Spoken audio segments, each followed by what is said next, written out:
Good morning, everyone. I'm Simon Schaffer. I'm from the History and Philosophy of Science department. I'd like to thank the Mellon Foundation for funding the event and Crash for hosting it.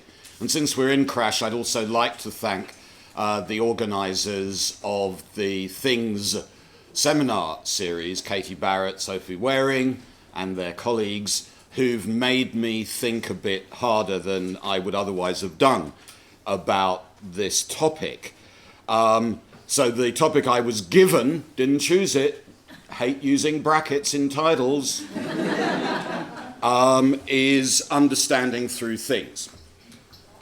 In his celebrated analysis of patriarchy, the Alpine sublime, and the threat of Nazism, Oscar Hammerstein III wrote this: "When I'm feeling sad, I simply remember my favourite things and then I don't feel so bad." And then he died. That was in 1959. Things have, in all senses of that word, changed since then.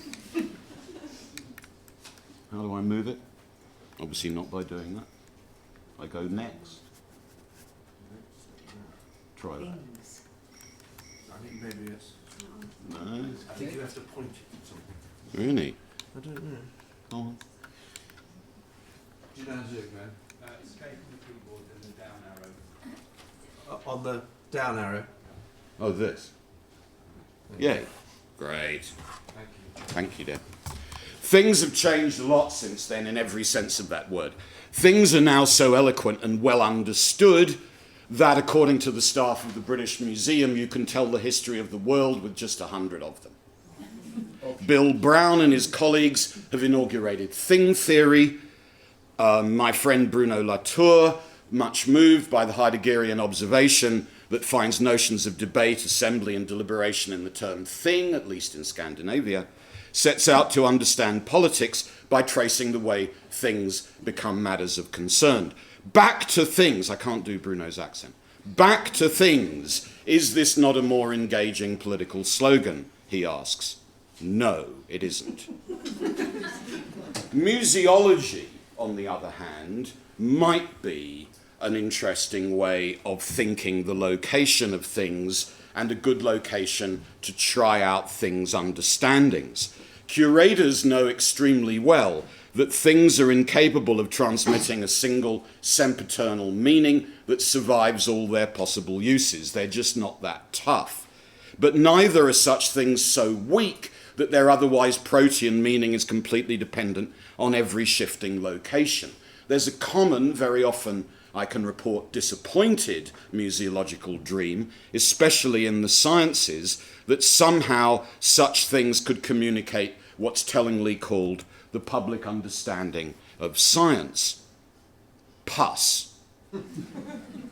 The implication is that things are unlikely and yet indispensable elements in the sciences show.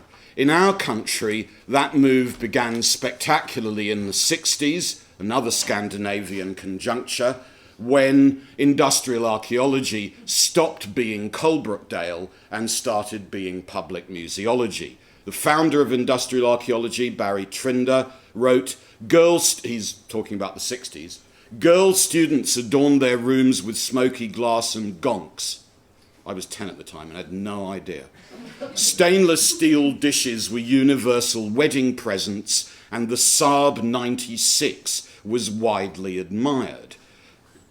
Hence, open-air museums of industry and technology stuffed with things like these simultaneously satisfied what we might think of as a nostalgic, i.e. black country, and a modernist, i.e. Swedish, motif in 1960s British culture. What mattered in particular to industrial archaeology's relation with things, and I'll come back to this later in the talk, is a certain kind of fetishism, brilliantly analysed in his gloss on industrial archaeology by Raphael Samuel, its greatest historian. Such things as object lessons were at least as much concerned with reanimation as they were with understanding. So what I want to do here is to explore that fetishism, that strange attribution to things of a capacity above all to speak, to be eloquent, in 3 stages. First of all, a visit to one of my favourite things, which currently lives, or most of it currently lives, as you'll see, in Alsace. And then a brief visit to West Africa, to Guinea, of course, to explore the relation between the intertwined doctrines that things can mediate between people who can't otherwise understand each other, and that things can act in the way people do. And then a closing journey around the history and recent careers of things from elsewhere, alien things, from Enlightenment London and Paris, to finish in the capital of modernist things, Clinton-area Houston. In response to his namesake Jules Verne, in 1967, the great Argentinian writer Julio Cortázar composed a collection of stories and reflections he called Around the Day in 80 Worlds. In a masterpiece of jazzy literary improvisation, Cortázar aimed to show that there is a world and there are 80 worlds a day. You see what he was doing there, right? After the recent media success of the British Museum project, it's perhaps overambitious of me to attempt anything like the same trick. There is a world, I might say. There are 100 worlds in each thing. Some of my favourite things have a plurality of worlds, and here's one. This is a thing that's infringed many boundaries, and at the moment we believe that it's from another world. It's a stone, telling here not least because stones have figured so much in the history of thing theories. The opening passages of Jonathan Lamb's indispensable The Things Things Say, I'd have said that even if he wasn't sitting at the back of the room, recall that legal and sentimental emotions directed towards a thing might seem, quote, the formalization of a superstition, unquote. That Adam Smith's theory of moral sentiments, for example, explicitly reflects on whether stones might be fit objects of passion, though they lack any feeling. Lamb also points out the salience of the celebrated Heideggerian distinction between stones as things, self-organized, between stones as things, self-organized, craftily autonomous, and on the other hand, as Chris Prendergast has already rather loudly pointed out, things as objects, the sum of their empirically observed properties. Well, my favourite thing is ambiguously a thing and an object. I guess we might roughly say that objects become things when they object. And this is a thing that's objected a lot.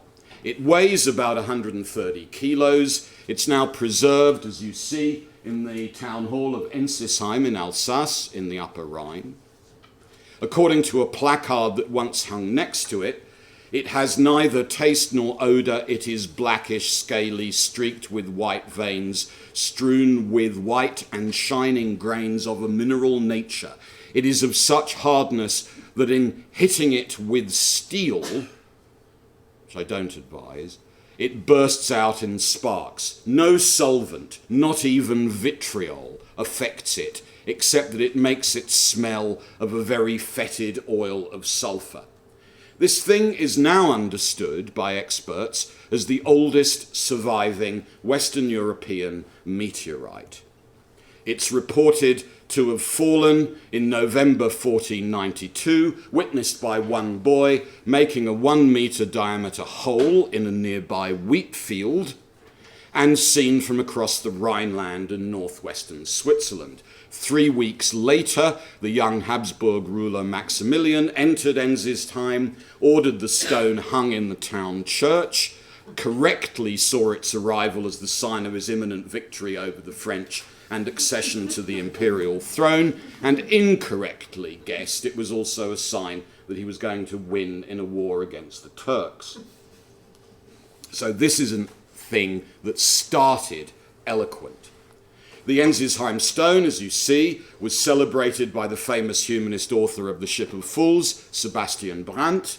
It was described by the monastic wizard Johannes Trithemius. It was painted, on the left, by Dürer, who must have seen the fireball from Basel, where he was in 1492. This is a magnificent painting of a fireball, presumably this fireball, that Dürer made on the back of a painting of St. Jerome that now hangs in the Fitzwilliam Museum down the road. And I've juxtaposed it with Melancholia 1, partly because Melancholia is obviously following Hammerstein's advice, and partly because I think, following Ursula Marvin, whose study of the Ensisheim stone is the magnificent source of what I'm saying here, I think what this shows is that that's not a comet in the back of Melancholia 1. It's normally glossed as a comet. Surely this is a transference of the fireball that he'd seen in the 1490s into the sky. The stone was examined by Paracelsus, who decided it was alchemical, and by the eminent Swiss naturalist Konrad Gesner, who worried about how much had already been removed by souvenir hunters. Swedish destruction of Ensisheim in the 30 Years' War left the stone unscathed. A new law graduate from nearby Strasbourg, Johann Goethe, saw it in 1771, and quoting from Goethe's autobiography, "In accord with the skepticism of the time, I ridiculed the credulity of mankind, because enlightened sages like the young Goethe judged the notion of stones fallen from heaven as a mere popular superstition. Nonsense." In the third year of the new French Republic, 1794 in our count, it was peremptorily taken from the church to Colmar Library, subjected to stern, slightly it must be said Jacobin examination by the local chemist Charles Barthol, who analysed its composition, 20% iron oxide, 17% aluminium, provided the account that I read out earlier, judged it a stone washed down from the nearby hills, and explained away the local cult that it had fallen from heaven as another example of peasants deceived by the glitter of fool's gold. The stone soon hit back. I mean, its timing for its arrival was magnificent, and it turned out to have many resources at its disposal. Between 1794 and 1802, Göttingen scholars and London naturalists were impressed enough by the similarity in composition of such stones. I'm showing you here where bits of the stone have ended up. There's a significant sample in the Sedgwick Museum, which sadly for me is not on show, otherwise I'd have brought a picture of the Cambridge bit of my favourite object. But you see it's now a deeply distributed object. Almost a kilo of it is in South Kensington, for example, 8 kilos in the Musée d'Histoire Naturelle in Paris, and fascinatingly, a half a kilo in Malta, Minnesota. I dream of being in Malta, Minnesota. Between 1794 and 1802, Göttingen scholars and London naturalists were impressed enough by the similarity in composition of such stones, whatever their provenance, that they began to guess such things weren't local, but cosmic. So if something's similar and it's similar all over the Earth, then it's not from the Earth. Paris chemists, ordered onto the job, agreed that the Ensisheim stone fitted the type, and back in Alsace, a local historian compiled a catalogue of Renaissance chronicles to back up the new official version and damn Barthold as incompetent. The stone went back to the church choir. Goethe was converted to a belief in its extraterrestrial origin and kept a sample in his cabinet in Weimar. When, in 1881, Ensisheim was now temporarily part of the German Empire, German geologists scrubbed the stone with soap and water, of course they did, and composed a long drinking song about its virtues, which I won't quote because it's nauseating. By 1891, a Yale professor had calculated its path round the sun, and the stone is now under the custody of these guys, the guardians of the Ensisheim meteorite, who like wearing red capes and plumed hats on ceremonial occasions, as you can see. According to one story, not all of it's in the town hall. A local farmer's allegedly using one bit to weigh down his barrels of sauerkraut. So, no doubt this stone, entirely alien yet entirely domesticated, belongs to the long catalogue of fetishes that preoccupy devotees of the history of things. Under the regimes of iconoclasm and demystification, fetishes are taken to exert powers that others, who claim superior understanding, deny such things can possess. And there's a specific topography associated with these regimes. In our culture, that topography started in West Africa. There's one location of knowledge at which things started to talk for themselves. In the fourth book of the Histories, Herodotus tells of a land, as you see here, beyond the Pillars of Hercules, this must be the western coast of Africa, where Carthaginian merchants engaged in what would be called the silent trade. A trade with indigenes for gold, in which objects were bartered without language use at all. Should I read out a bit? Because I guess people at the back probably can't see the text at all. When they see the smoke, the natives come to the shore and, laying out to view as much gold as they think the wares are worth, withdraw to a distance, upon which the Carthaginians come ashore, and if they think the gold enough, take it and leave, and if it doesn't seem sufficient to them, they go on board the ship once more and wait patiently, and then the others approach and add to their gold until the Carthaginians are content. And here's the point: neither party deals unfairly with the other. They never touch the gold till it matches the worth of their goods, nor do the natives ever carry off the goods till the gold is taken away. Two aspects of this story seem striking to me, though clearly there's a great deal to say about the silent trade. One is the things speak for themselves in barter, and even though there is absolutely no literary evidence of this silent trade taking place, and even though there is immense literary and historical evidence of massive forms of intermediation, trade, translation, and the work of go-betweens, the story of the silent trade lasted far, far into the 18th century. So that 18th century Europeans trading both for gold and, of course, for slaves in Guinea were told again and again of the existence of the silent trade somewhere up country. The second aspect of it, here quoted from an English handbook to Guinea trade, The Golden Coast, or a description of Guinea, 1665, is that the trade is fair. So a silent trade in which things speak for themselves is ipso facto fair trade. They take it away and leave as much gold. They are the truest dealing men in the world. I have not found so much faith nor faithfulness, no, not in Israel. Now, I'm not claiming that that's the source of this extremely celebrated story about things that speak for themselves.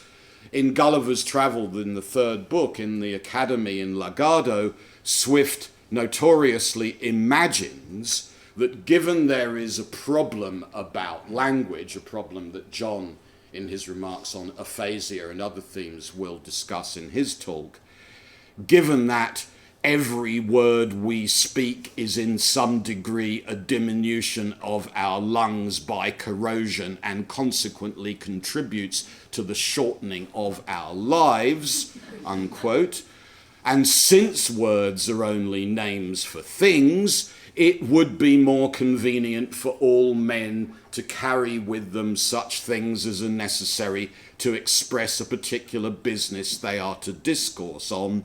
I have often, Gulliver reports, beheld two sages sinking under the weights of their packs, who would lay down their loads, open their sacks, and hold conversation for an hour together, so that one's vocabulary is proportional, presumably, to the cube of one's vocabulary, rather, is proportional to the size of the sack on one's back. Now, I'm not claiming that Swift had direct access to the stories of the silent trade, but Swift's library contains the books in which the silent trade is also described, and I offer this up as a possible source for this exceptionally well-known example of things' ability honestly to speak. But West Africa and the West African trade is also the location of perhaps an even more powerful trope, which attributes or which reflects on the attribution of eloquence and power to mere things, the trope of fetishism. As William Peets has memorably shown, the term fetish mediated relations between Europeans and West Africans. Initially conceived within medieval church doctrines of witchcraft and the real potency of charms and icons in Christendom, it was used by the Portuguese in Guinea in the late 15th century to convey their own distrust of false, often African artifacts in comparison with the true efficacy of the Eucharist. During the 16th and 17th century, he shows the term changed its meaning. British and Dutch traders now used the word fetish to deny that any material thing could be influenced by acts of worship or could act through some kind of spiritual power. So once upon a time, fetishes had been the worship of the wrong kind of thing. Now they were all about the attribution, the false attribution of power to any kind of thing. Fetishes named things privileged in another's culture, which members of one's own culture could unmask as mere lumps of matter. And one sees very well then in the literature on the West African trade, on that location, the entanglement of these two rather intriguingly related stories. A story about the silent trade, which Europeans credited, in which things could speak for themselves and which underwrote a purely honest form of exchange, and fetishism, which, as you see here from Peter de Marais' magnificent description of the Gold Kingdom of Guinea in 1602, underwrote a denunciation of those stupid enough, i.e. the Akan traders on the coast, to attribute the capacity to speak to things. And the symmetry there is really what I'd like to reflect on. You see the symmetry magnificently in the way de Marais deals with the role of God in this story. On the one hand, he reports with horror the fact that the West African natives say it was not God who gave them the gold, but rather the earth in which they seek and find it. How stupid are they? On the other hand, he reports that the natives know well that there is no gold in Holland, that it is for its sake that we come here, so they say gold is our God. So the chiasmus there between the attribution of agency to things being legitimate or not is, I think, the source of a whole series of cultural formations that emerge in the 18th century. On the one hand, for example, texts such as The Golden Spy that Jonathan Lamb and others have drawn our attention to, early it narratives in which Guineas start to speak and write and tell their story. And on the other hand, what I want to deal with in closing, the very fascinating career of apparently inanimate and ineloquent objects in Enlightenment culture that then start, in this very strange way, to speak for themselves. Recall that for the enlightened, the idea that stones can fall from heaven is a form of fetishism. It is the attribution of illegitimate power, eloquence, meaning, and signification to mere stones, washed down from hills, the peasants deluded, as the Jacobin chemist put it, by fool's gold. Recall too that part of what was at stake was the difficulty that the enlightened found in correlating meteors. Here are some rather magnificent images of 18th century meteors over northern England in the 1760s by John Swinton. I love that image. That's from the Philosophical Transactions of the Royal Society, and by the master graphic artist and topographer Paul Sandby of a meteor seen over the terrace of Windsor Castle by the completely deranged king in an image dedicated to Joseph Banks in 1783. The enlightened could not accept that there was any correlation whatsoever between the stones superstitious, ignorant and fetishistic peasants found in their fields and these events in the heavens.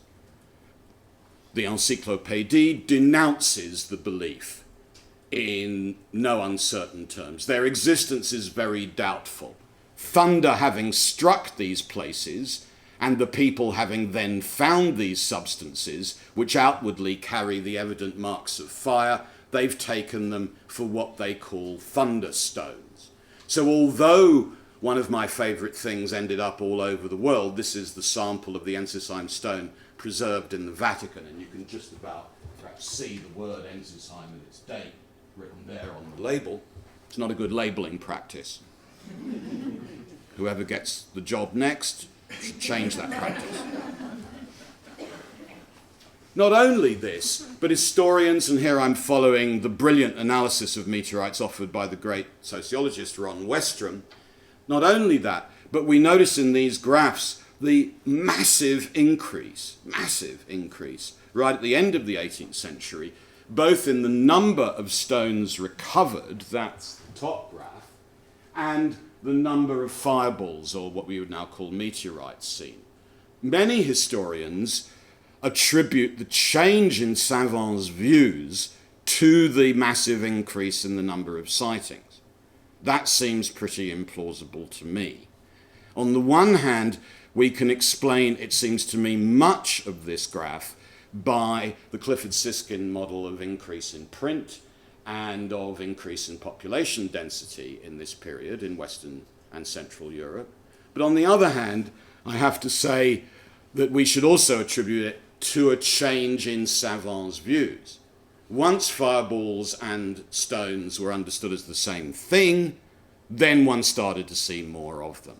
One started to see them across the world, in British India, for example, where you notice from here John Lloyd Williams' report from Varanasi, from Benares, that he will only ask Europeans for their testimony. Why? Because among a superstitious people, any preternatural appearance is viewed with silent awe and reverence. We are naturally led to suspect the influence of prejudice and superstition in their descriptions of such phenomena. My inquiries were therefore chiefly directed to Europeans who were but thinly dispersed about that part of the country. So what's interesting is the way in which it's not an expansion, but a restriction of the location of knowledge that changes Savant's views. And the ultimate restriction happens in the summer of 1802 through the spring of 1803, when French scientific delegates with imperial backing, Napoleonic backing, are sent from Paris into Normandy to l'Aigle, led by Jean-Baptiste Biot, to map a fall of stones, which they then successfully collate with a meteorite. So, in sum, the switch of view about the reality or otherwise of stones falling from heaven is about a change in the location of knowledge. The exercise of administrative power over things and people effectively closed the question of meteorites' reality. But of at least equal interest, these institutions performed a kind of members' archaeology to explain how what was now apparently obvious had ever been in doubt. It was as though reasonable suspicion of primitive superstition in Varanasi or in Ensisheim somehow bore the guilt for Savant's denial of what later turned out to be real things. In the event, quote, credulity has been more philosophical than skepticism. Thus, the history of enlightened things was entangled with a retrospective explanation of how a fact had for so long been denied. These stones became things whose understanding included telling tales about how understanding had changed and should properly change. A coda. This is not one of my favourite things. This is a meteorite recovered in 1984 by American scientists in the Allen Hills region of Antarctica after 4 billion years underneath the surface of Mars, 16 million years in interplanetary space, 13,000 years in the Antarctic, 8 years of being in the wrong storage box as a piece of diogenite, in a curatorial fridge in the Johnson Space Center in Houston, and then 2 years hard work by geologists and chemists and spectroscopists and exobiologists, this rock put itself on show at a press conference in Houston on the 7th of August 1996. This was part of the key understanding of this thing. This is an image of what were then claimed to be nanofossils, tiny petrified remains of living beings found deep inside the meteorite. And if so, as the then re-election candidate Bill Clinton was quick to point out in this press briefing, this was a deeply, deeply eloquent thing. Today, Clinton's statement reads, we're in the summer of 96, so we're in absolutely the middle of the re-election campaign. Rock, Rock 84001 speaks to us across all those billions of years and millions of miles. It speaks of the possibility of life. If this discovery is confirmed, it will be one of the most stunning insights into our universe that science has ever uncovered. Its implications are as far-reaching and awe-inspiring as can be imagined. Even as it promises answers to some of our oldest questions, it poses still others even more fundamental. We will continue to listen closely to what it has to say as we continue the search for answers and for knowledge that is as old as humanity itself, but essential to our people's future. Richard Zare, who's been in Cambridge this week, a really eminent Stanford chemist who was then a member of this NASA team, wondered at this point, who is to say we are not all Martians? Who indeed? So there's a basic trouble of how things are understood and where. The social order's problems, those of understanding, get fixed together. This doesn't mean that anything goes. In the messy, shifting, real-life world of contemporary and ancient things, prior judgments of plausibility count. Now, in the event, to give the game away, the Allan Hills meteorite has not been able to convey a firm message about Martian life. The jury is still out. It's just a much, much smaller jury now. But I nevertheless think that this meteorite, like the Ensisheim stone, is genuinely eloquent. They speak clearly about the life of scientific understanding, even though, and in many ways, precisely because it has not yet been decided what they're saying. Shifting and shifty things do help define the standing of all the different agents who have a stake in their understanding, and those differences then play decisive roles in what that understanding is. Some of these rocks are a few of my favourite things, not because I'm sad, but because properly located, they help us understand the plurality of worlds. Thank you.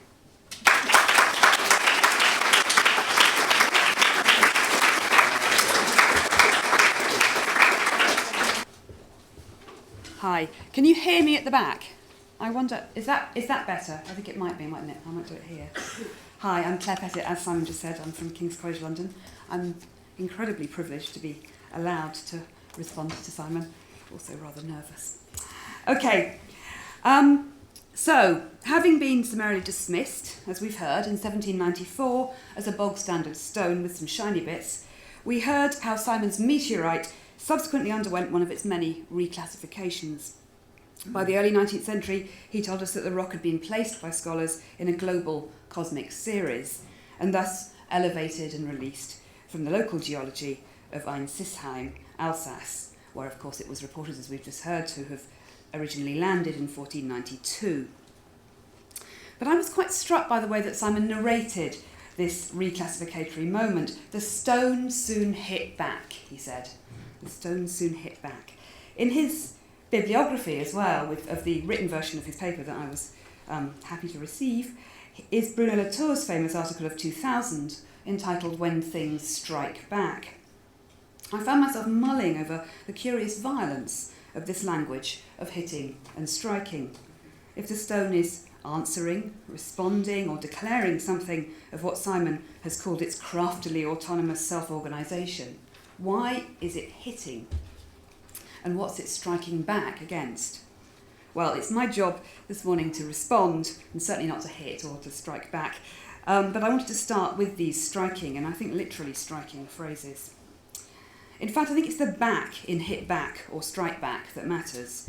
This seems a defensive strike, a retaliation from the thing, a settling of accounts between two interlocutors who are clearly finding it pretty impossible to have a conversation. Things, in the literature of thing theory, are frequently to be found skulking and sulking, described as, quotes, recalcitrant, obstinate, and intractable. In short, we find them maddeningly withholding. Now, this is a worryingly dysfunctional relationship, and perhaps the most worrying thing about it is that the first strike, clearly, was ours. We started it. So Simon's told us about the received distinction between objects and things. It's as though, he says, objects become things when they object. And he cited thing theorist Bill Brown, he may have done the written version of his paper, who explains that, quotes, we begin to confront the thingness of objects when they stop working for us. Objects become things when we reach the limits of our interpretative abilities and of our language, and they expose the hopeless and, frankly, somewhat terrifying way that our words fall short of Adamic transparency. Lorraine Daston's Introductions to Things That Talk is called simply speechless. Christopher Pinney says, quotes, materiality might be defined as that figural excess or supplementarity which can never be encompassed by linguistic philosophical closure.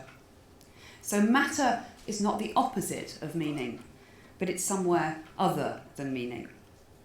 So this means, I think, that when we make things speak, we have to be aware of the vanity of our ventriloquism and the desire that it betrays in us to hear them talk.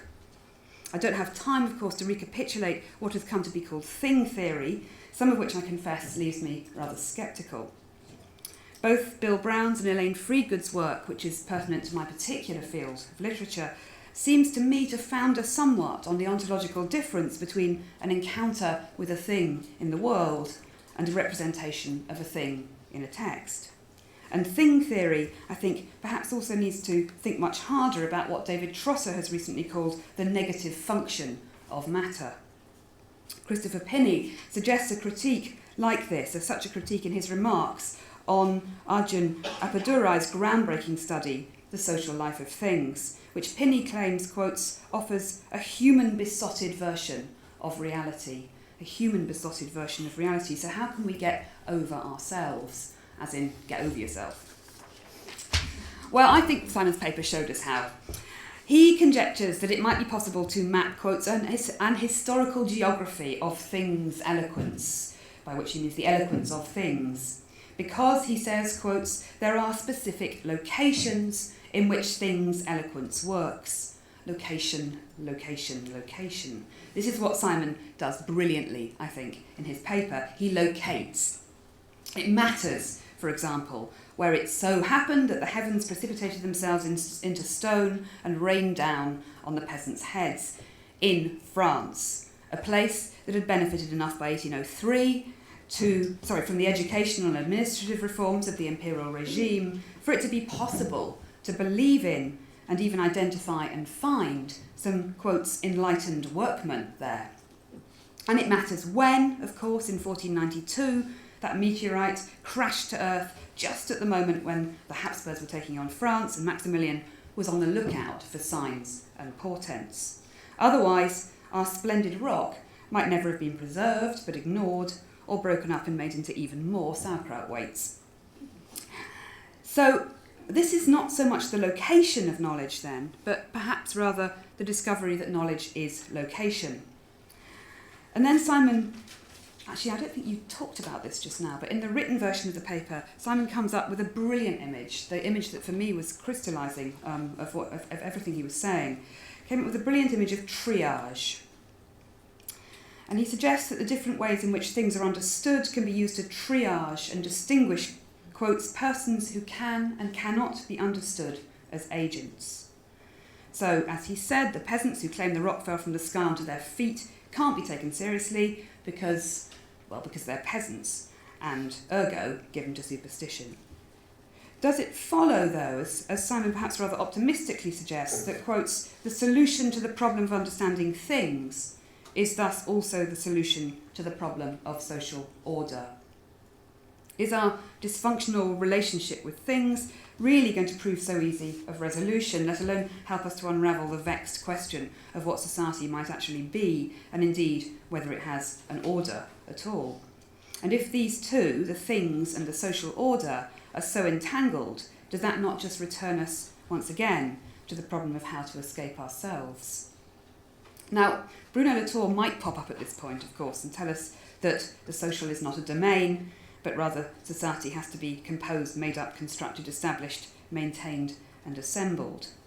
Latour's interventions, I think, are undoubtedly helpful in dismantling that very unhelpful context, society, and in refusing to privilege subject over object, and of course in thinking through the possibilities of an agency which is not necessarily a subjectivity. But David Edgerton has warned us, and I think probably rightly, not to fall too heavily for what he calls the Latourian temptation. Or because he suggests that means following the scientists and engineers so closely that we come to rely on them and them alone to activate and deactivate the social for us. Now, of course, Simon does not give in to the Latourian temptation. And of course, he does answer my question about resolution. He claims the solution is most evident, quotes, when inevitably understanding of things shifts and can barely be fixed. So resolution happens in dissolution. This shifting, this unfixing and unbinding seems to me to be rather important. I'm a literary scholar, and my own engagement with things has been asking a different but related question. What can we learn from objects and or things in texts? Thinking about shifting and unbinding reminded me of what I was trying to do when I wrote a piece about a workbox. It's a workbox that belongs to a female servant in Dickens's autobiographical novel, and his novel which is perhaps most deeply concerned with time and memory, David Copperfield. Peggotty's workbox, for it is Peggotty's workbox, bobs up to the surface several times in the course of the ebb and flow of memory in David Copperfield. It intercedes in the text by simultaneously connecting and separating the servant Peggotty and David himself. And the recurrence of a fictional object powerfully complicates the work of memory in this novel by opposing its wooden containment to the flow of the first-person narrative. Towards the end of David Copperfield, the Micawbers are about to emigrate to Australia and, quotes, Peggotty was quietly assisting with the old insensible workbox, yard measure, and a bit of wax candle before her that had now outlived so much. The old insensible workbox that had now outlived so much. The box, you'll see, is an insensible thing, but it's managed to outlive many other persons in this novel full of premature deaths. Nicholas Dames has argued in his reading of the novel that Dickens is using the associationist ideas of bound memory that he'd found in John Locke and David Hartley, and that he deploys these repeated motifs to erase all the other untidy, painful memories in the novel. But I argue that the workbox rather does the opposite. By its survival and its frequent bobbing up to the surface in this very, very long novel, it deliberately makes us remember everything and everybody that it has by now outlived. Thing theory, I think, has so far been relatively blind to the importance of time and use when it comes to establishing the meaning of things. The recurrence of Peggotty's workbox in the onward flow of Dickens's text shifts it backwards and forwards from a marker of endurance and survival to a marker of mortality and of the unbinding of time. So in my view, the workbox in David Copperfield is not a bounded object, but a relational one. Back to Bruno Latour, who says that things are unfairly accused of being just things. More exactly, it might be more rewarding to go back to the etymology of the word and to remind ourselves that all things, res and causa in Latin, also means an assembly of a judicial nature gathered around a topic, reus, that creates both conflict and assent. I wonder if this idea of a thing as an assemblage could be helpful for our discussion this morning. It might, for example, help us to think in more than one dimension at once. So location in space is one index of an object's meaning, but location in time must be another, and their relationship might be figured as vectorial and four-dimensional. Simon ended by reminding us of the plurality of worlds. Now, I've got a picture in my mind at this point of many worlds, but they're all quite self-contained and apart. They don't really touch, and they don't even kind of produce a Venn diagram in my head. They are merely many. So it's a phrase that I personally found attractive, but perhaps unhelpful. I think I'd rather return to Simon's understanding of mess in the paper, the messy real-life world of contemporary sciences, and suggest that maybe the idea of assemblage is actually more usefully messy than plurality, but we can argue about that, of course. An assemblage can shift and allows simultaneously for conflict and dissolution, as well as assent and resolution. As Leora Auslander gently reminds us, quotes, most people, for most of human history, have not used written language as their major form of expression. They've created meaning, represented the world, and expressed their emotions through textiles, wood, metal, dance, and music. In terms of the whole of global history, things have always been a complex part of the conversation. And as Simon shows us so very eloquently, things don't really strike back so much as travel through time and space until they've shifted so far from their original location that their meaning becomes contestable again.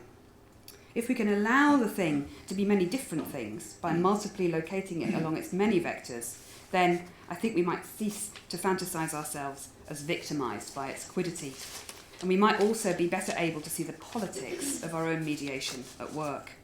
In other words, the thing might not hit back quite so hard. And that's all I had to say. So I think we probably never... Do you want to come and talk?